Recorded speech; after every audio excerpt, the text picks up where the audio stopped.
Rajiv Ranjan Bharti English वाला coaching में आपका स्वागत करता हूं।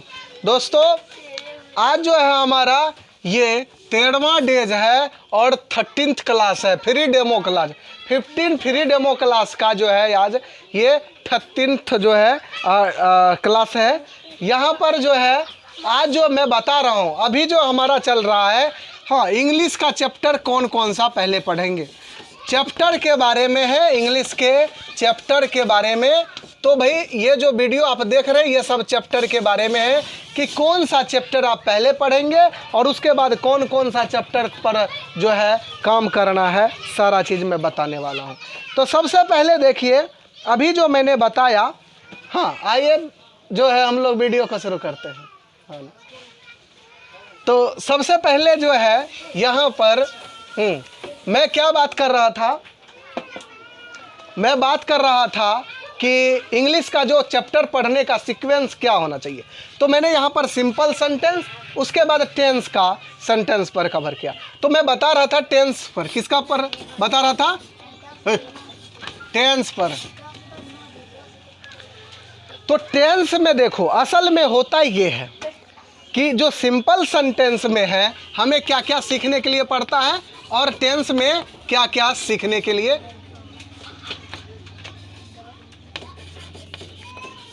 तो देखो सिंपल सेंटेंस में जो यूज होता है, पहला क्या होता है, सब्जेक्ट होता है और उसके बाद ऑक्सिलरी वर्ब होता है। कौन सा यूज होता है, यानी कि जिसको हम हेल्पिंग वर्ब के नाम से जानते हैं वो यूज होता है। ठीक है, हेल्पिंग वर्ब यूज होता है। उसके बाद नाउन और अदर वर्ड यूज होता है। क्या क्या यूज होता है, नाउन और एडजेक्टिव, नाउन और एडजेक्टिव यूज होता है। कहाँ यूज होता है, सिंपल सेंटेंस में। लेकिन जो टेंस के सेंटेंस है इसमें सबसे पहले देखिए सब्जेक्ट ले लो, उसके बाद यहाँ पर डूइंग वर्ब, कौन सा, मालिक वाला जो डूइंग वर्ब होता है वह यूज होता है। जो मालिक बना है वह किसके लिए बना है, टेंस के लिए बना है। मालिक किसके लिए बना है, टेंस के लिए। और सिंपल सेंटेंस के लिए क्या बना है, हेल्पिंग वर्ब, नौकर। हेल्पिंग वर्ब कौन सा बना है, हेल्पिंग वर्ब। कहने का मतलब हेल्पिंग वर्ब कितने भाई, 24। हेल्पिंग वर्ब कितने हैं, 24। इसमें क्या करना होता है, सिंपल सेंटेंस में एक सब्जेक्ट लिखते हैं, उसके बाद helping verb is, am, are, was, were, have, has, had, ये सब लगा करके उधर नाउन एडजेक्टिव लगा देते हैं। लेकिन जो स्पेशली टेंस में एक्चुअली क्या होता है कि टेंस में डूइंग वर्ब की जरूरत पड़ती है। किसकी पड़ती है, डूइंग वर्ब। क्या होता है डूइंग वर्ब, जिसके हिंदी में जिसके अंत में ना हो, रोना, धोना, उठना, बैठना, नाचना, गाना, ईट, लाफ, ड्रिंक, ये सब जो है ये सब एक्चुअली टेंस में शुरू होता है। कोई सब्जेक्ट लिखो और उसके बाद एक मालिक को बिठा दो, मेन वर्ब को बिठा दो। जैसे ईट बिठा देंगे, क्या बिठा देंगे, आई ईट। क्या हो गया, देखो अब कहोगे सर हाँ इसमें क्या हेल्पिंग वर्ब नहीं आता, आती है। देखो सब्जेक्ट लिखो और उसके बाद ऑक्सिलरी वर्ब लिखो, उसके बाद मेन वर्ब लिखो और उसके बाद लिखो अदर वर्ड लिखो। लेकिन टेंस में एक्चुअली में क्या होता है कि ये जो मालिक है ना, मालिक वर्ब है, ये जब पहली बार कहीं गया तो अपना नौकर नहीं ले गया, अपना नौकर नहीं ले गया। टेंस की बात बता रहा हूँ। टेंस में याद रखो कि मेन वर्ब उपयोग होता है।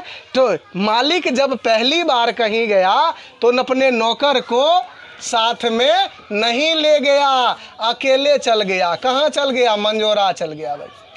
मंजोरा में एक बड़ा सामान, हाँ मंजोरा गया और मंजोरा में एक सामान, बहुत सारा सामान खरीदा और हाँ बोला, दुकानदार से बोला कि इसको जो है मेरे गाड़ी में लोड कर दो, मेरे गाड़ी में लोड कर दो।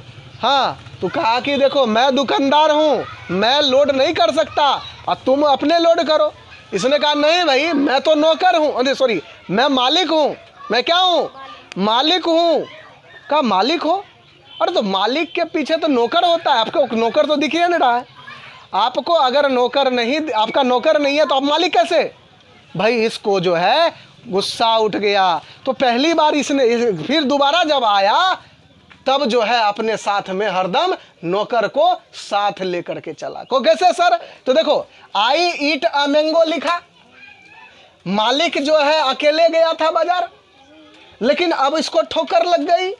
अब जब आएगा दोबारा, जब दोबारा सेंटेंस बनता है तब लग जाता है I don't eat a mango, I don't eat a mango. तो देखो समझो कि पहले सेंटेंस में हेल्पिंग वर्ब था नहीं था, लेकिन दूसरे सेंटेंस में हेल्पिंग वर्ब है कि नहीं है? नोट आया ना, डू लगाया ना, मैंने बताया था हेल्पिंग वर्ब कितने होते हैं? 24। कितने होते हैं? 24 होते हैं। तो बचाओ उसमें मैंने डू डज डिड के बारे में बताया था कि नहीं बताया था? तो देखो मालिक जो है पहली बार गया तो नौकर को ले गया नहीं, दूसरी बार जब जाएगा गया ठोकर लग गया तो दूसरी बार नौकर को साथ में लेकर के जा रहा है। इसलिए सब में जब नीचे टेंस में बनाते हैं तो नीचे अब देखो, अब जो आगे बढ़ाते जाएंगे तो ये जो है ये नौकर को साथ अब छोड़ेगा नहीं। ये नौकर को do I eat a mango, do I eat a mango, हाँ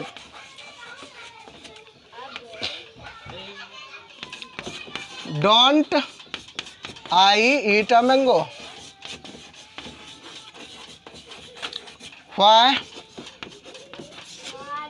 why do I eat a mango, why do I eat a mango. अरे तो 1 2 3 4 5, वेयर आर यू लुकिंग? तुम कहाँ देख रहे हो? व्हाई डोंट, देखो बाकी पहले सेंटेंस में मालिक ने गलती कर दी, साथ में नौकर नहीं ले गया।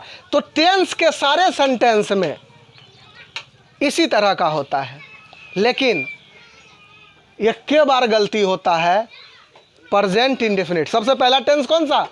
Present indefinite. और दूसरा टेंस कौन सा? Past indefinite. कहाँ कहाँ गलती होती है मालिक से? प्रेजेंट इंडेफिनिट और पास्ट इंडेफिनिट। बस यही 2 जगह जो है मालिक मिस्टेक करता है, बाकी सब जगह अपने साथ हेल्पिंग वर्ब और मेन वर्ब दोनों साथ में रहते हैं। हेल्पिंग वर्ब और मेन वर्ब दोनों साथ में रहता है।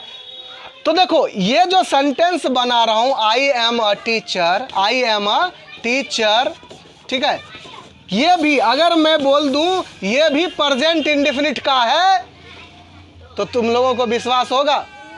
क्यों नहीं होगा? इसलिए नहीं होगा कि देखो, हाँ इसके पास नौकर है, इसके पास नौकर नहीं है।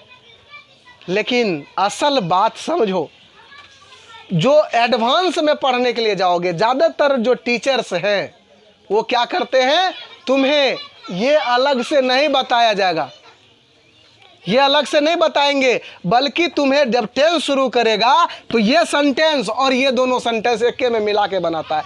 वहाँ विद्यार्थी कंफ्यूज हो जाता है, मैं भी हो गया था।